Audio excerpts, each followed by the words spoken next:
Okwe komachielo ni e kaunti ma Kisumu dwaro ni jogo modak e alwora mar bomano mondo oikwedegi monindo kuonde iko motengi kaka mano ma Mamboleo. Kolose liel mar achiel kuom jotich ma kaunti ma Kisumu e sub kaunti ma Kisumu West, jatend boma ma Kisumu Abala Wanga olero ni Kisumu en achiel kuom bombe madongre kuom mano nyaka kete rang'iny makamano. Omedo ni kaunti ma Kisumu biro chiwo kuonde iko jogo mowito ngimagi kapod gimedo puonjo jopiny ewi wachno mane osekadh kaka chik mar bomano.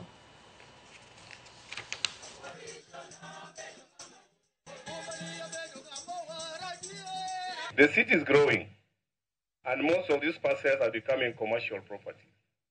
Kisumu is in the African map. Just like any other city, we have to provide cemeteries. So we have Mamboleo, we have Kindu Crematorium, and we have Islamic Cemetery. So where we are now, this is now a CBD area, and in future, we will control burials from this area.